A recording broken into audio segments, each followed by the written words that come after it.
La Pseudomonas aeruginosa es una bacteria de tipo Bacillus gram-negativos rectos o ligeramente curvados. Estos son móviles y están dispuestos en parejas. Su tamaño ronda los 0,5 a la 1 micras de diámetro y está entre los 1,5 a los 5 micras de largo. Estos microorganismos suelen ser patógenos oportunistas no fermentadores y emplean carbohidratos mediante la respiración aeróbica. También cuentan con un flagelo polar que le provee la movilidad en el medio. Por lo general, en estos microorganismos el oxígeno es el aceptor terminal de electrones. Esto los hace aerobios obligados, aunque pueden crecer de forma aerobia utilizando nitratos o arginina.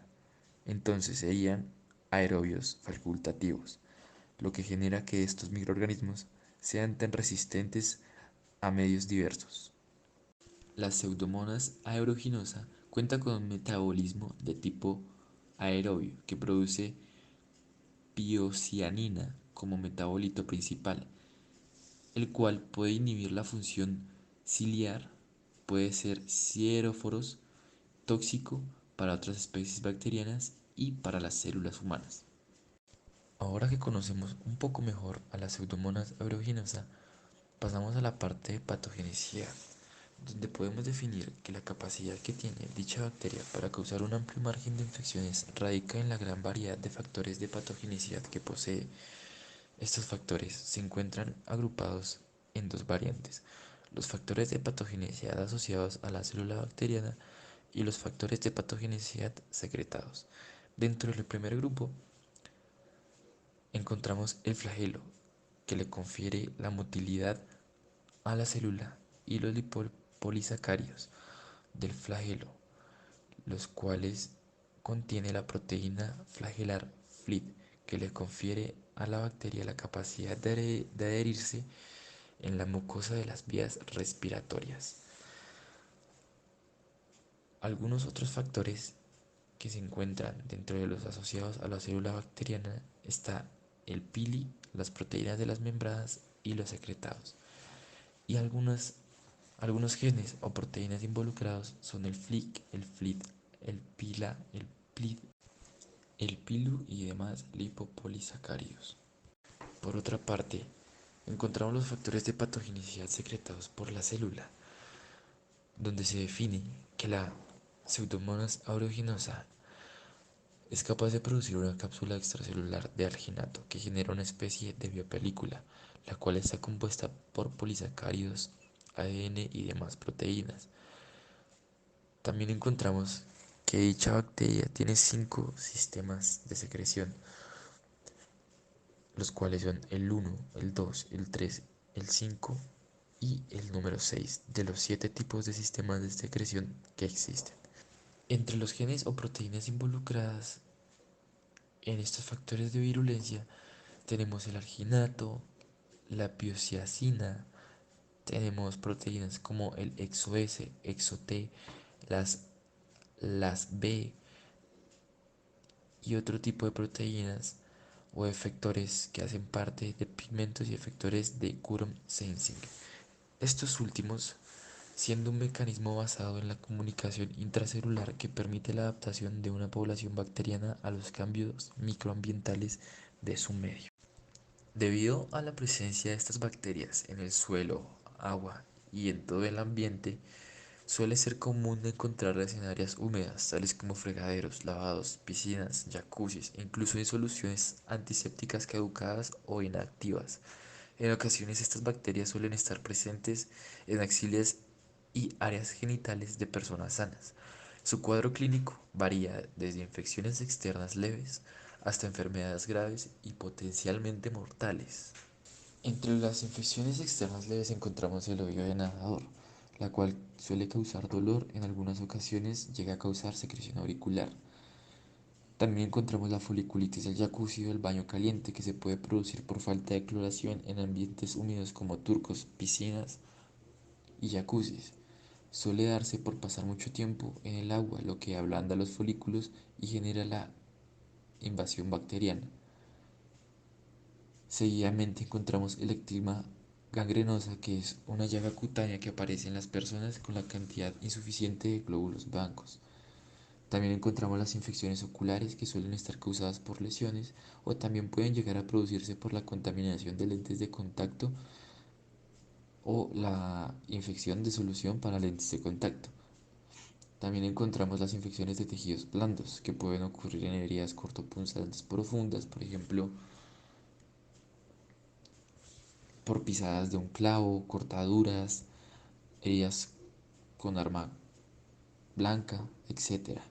Algunas de las bacterias pseudomonas también pueden llegar a infectar las quemaduras y las heridas por lesión o de tipo quirúrgico. En el caso de las enfermedades que pueden ser potencialmente mortales y son realmente graves, encontramos en primer lugar la neumonía grave, que puede aparecer en personas hospitalizadas que especialmente necesitan un tubo de respiración o un respirador mecánico que puede llegar a estar infectado o contener bacterias de tipo pseudomonas que comúnmente causan neumonía o sinusitis.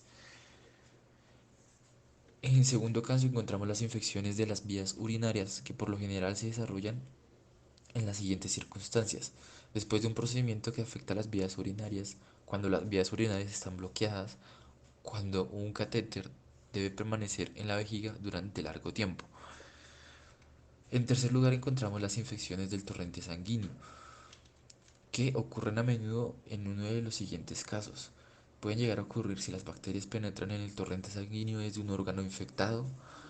También pueden ocurrir por causa de inyección de droga contaminada de manera intravenosa, mediante el uso de agujas o jeringas contaminadas para inyectarse algún antibiótico, e incluso se deja colocado un catéter llamado catéter intravascular en un vaso sanguíneo y se puede llegar a infectar. Seguido podemos encontrar las infecciones óseas y articulares. Generalmente se presentan en la columna vertebral debido a que las bacterias se propagan a los huesos y a las articulaciones desde la sangre. Y por último encontramos las infecciones de válvulas cardíacas, las cuales son poco frecuentes y que por lo general ocurren en personas que se inyectan fármacos por vía intravenosa y en personas con válvulas cardíacas artificiales, debido a que las bacterias suelen transmitirse a las válvulas cardíacas desde el torrente sanguíneo. En cuanto a los tratamientos, encontramos que por lo general se suministran antibióticos de forma tópica, por vía oral o por vía intravenosa, dependiendo de en dónde se encuentre la infección. Algunas de las infecciones y enfermedades mencionadas anteriormente son tratadas de la siguiente manera. La otitis del nadador puede tratarse eficazmente suministrando por los oídos una solución de ácido acético antes y después de nadar. La foliculitis del jacuzzi suele curarse sin necesidad de ningún tratamiento. Las infecciones oculares se tratan con gotas de un antibiótico muy concentrado, con aplicaciones frecuentes al principio y leves al final.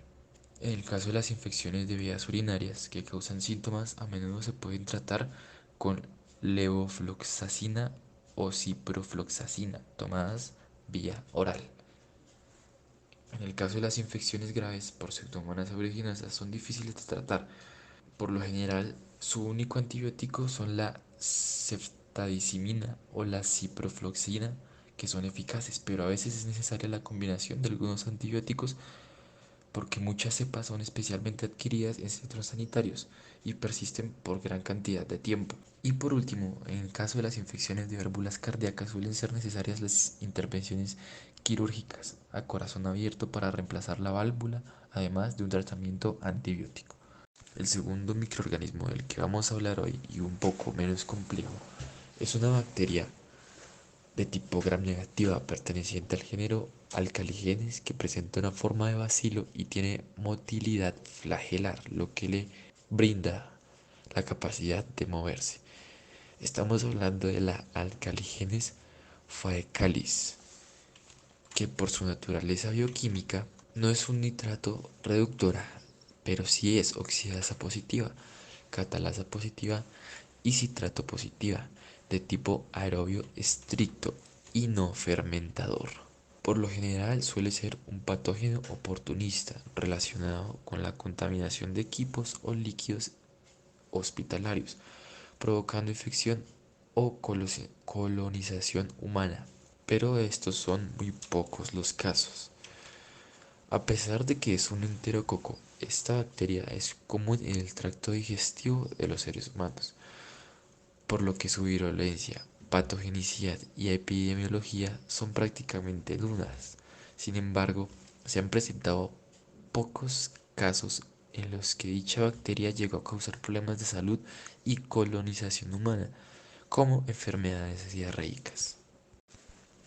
En tercer y último lugar, vamos a ver el microorganismo o bacteria que corresponde al Bacillus subtilis.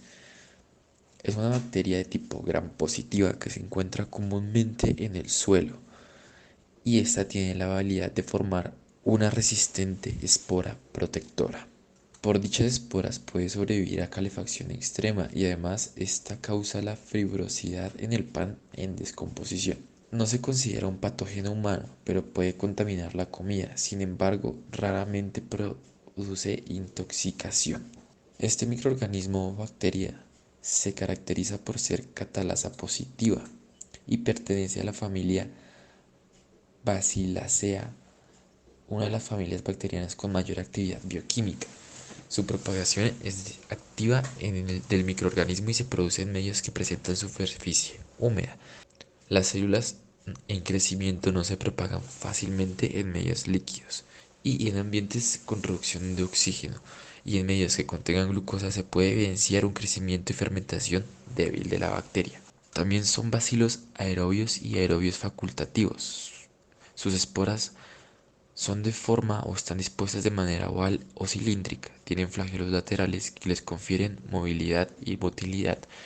Tienen crecimiento activo entre los 5,5 y los 8,5 de pH y su diámetro ronda entre los 9 micras. Su metabolismo es de tipo respiratorio con el oxígeno como aceptor principal de electrones y tiene como subproductos el 2,3 butanodiol, la acetoína y el CO2. Esto fue un pequeño vistazo a tres microorganismos bastante importantes en el área de la microbiología, los cuales fueron el Pseudomonas aeruginosa, el Alcaligenes faecalis y el Bacillus subtilis. Esperamos que la información dada haya sido de bastante ayuda. Hasta pronto.